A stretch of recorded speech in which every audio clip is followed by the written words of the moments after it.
If you're hearing this, stop scrolling. This is a warning and a confirmation at the same time. The pain that almost broke you was not punishment, it was a test. And if you survived betrayal, silence, and seasons where God felt distant yet you didn't lose your faith, then hear this carefully. The test is over, the shift has already happened, and what's coming next will shock everyone who thought you were finished. If you are hearing this message right now, it is not by accident, not by algorithm, not by coincidence, but by divine appointment, because only those who have walked through unbearable pressure, silent suffering, and soul-level pain can even recognize what I am about to say. And this is an emergency prophetic word for the chosen, for the ones who thought they were breaking but were actually being forged, because the most painful test of your soul was never meant to destroy you, it was meant to qualify you, and many people are still waiting for a breakthrough without realizing they already passed the exam that heaven required, and you are among them, because the test you endured was not ordinary pain,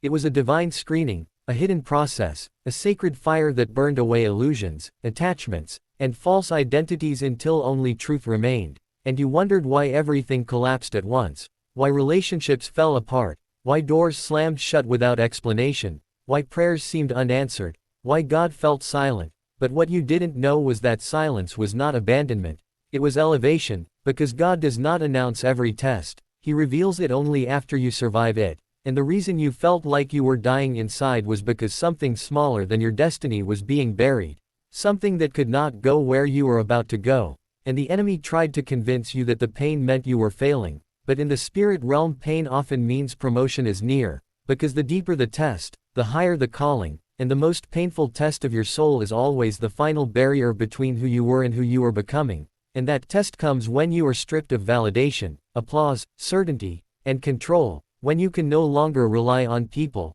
logic, or emotions, and all you have left is faith that feels weak but refuses to die. And if you survived seasons where you cried alone, doubted yourself, questioned your purpose, yet still did not turn bitter, did not quit, did not lose your compassion, did not abandon God even when you did not understand Him, then hear this prophetic warning and promise at the same time. The worst is behind you even if your circumstances have not caught up yet. Because spiritual tests end before physical evidence appears, and the scandal you survived, the betrayal that shattered you, the loss that changed you, the delay that frustrated you, the isolation that reshaped you, none of it was random, it was prophetic timing, it was the final examination of endurance, humility, obedience, and surrender, and the reason the pain felt disproportionate was because the destiny on your life is disproportionate to ordinary people. And God does not waste suffering, He weaponizes it for transformation, and now something has shifted, quietly, invisibly, because after the most painful test of the soul there is always a holy stillness, a strange calm,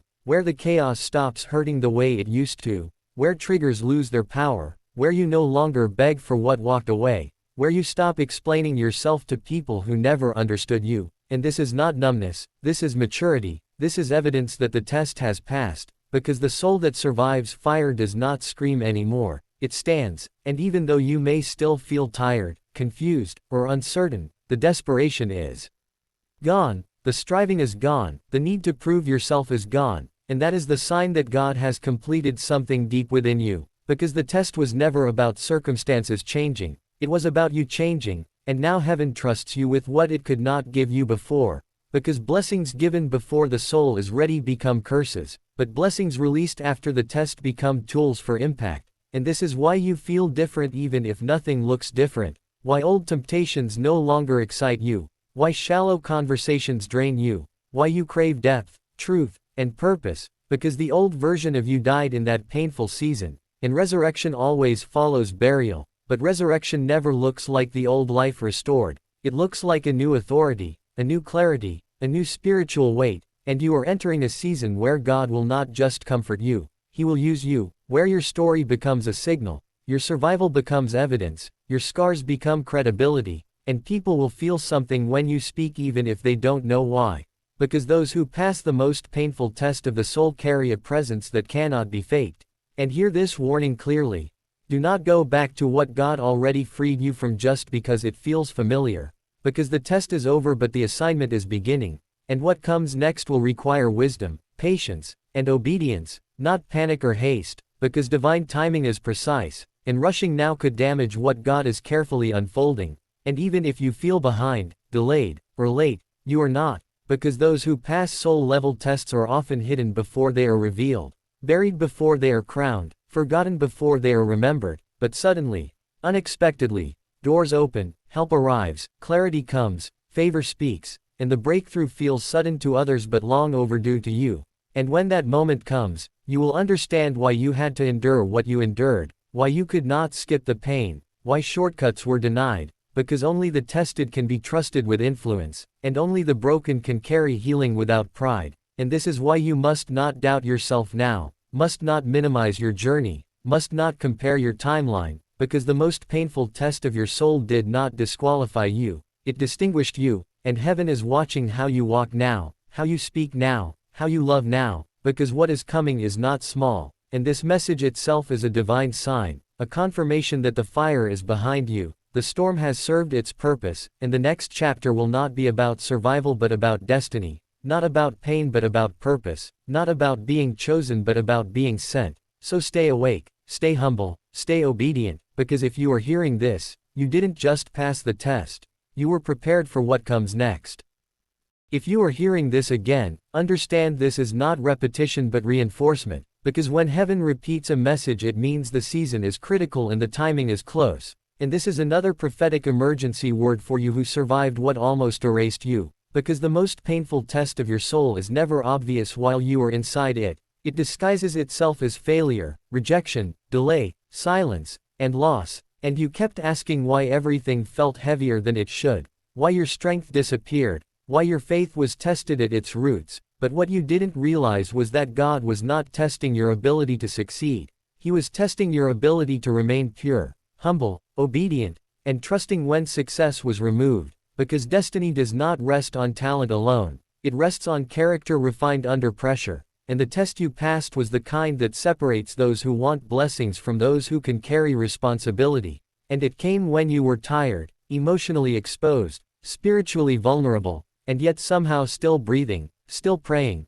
still hoping even when hope felt foolish, and the enemy whispered that you were forgotten, replaced, delayed, or disqualified. But the truth is you were being weighed, and you did not fail, because failing would have meant becoming bitter, cynical, cruel, or cold, and even though you were wounded, you remained soft, and that softness was not weakness, it was victory, because the soul that survives pain without losing love has already passed the test. And that is why something inside you shifted quietly, why you stopped chasing validation, stopped arguing with misunderstanding, stopped forcing connections that drained you, because when the test ends, the soul grows quiet, alert, and discerning, and you began to feel detached from what once controlled you, from people's opinions, from old fears, from patterns that once owned you, and this detachment was not loss, it was freedom, because God had to loosen your grip on the temporary before placing the eternal in your hands. And now you are standing in a strange in-between moment where the pain has faded but the promise has not fully appeared,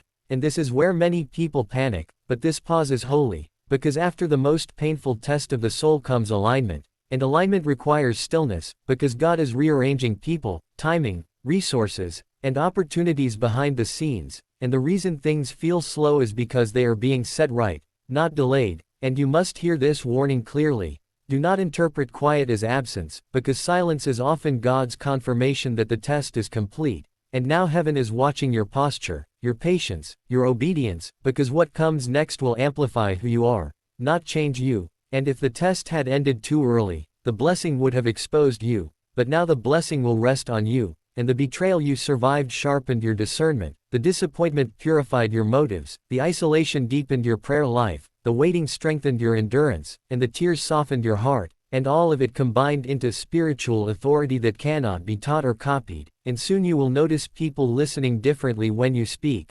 opportunities responding differently when you show up, doors opening that never responded before, not because you chased them, but because the test qualified you for access. And when the breakthrough comes it will feel sudden to others, but you will know it was built slowly in the dark. And you will no longer rush, beg, or force, because those who pass soul-level tests move with quiet confidence, trusting divine timing, and even now God is warning you not to return to old cycles, old mindsets, old attachments.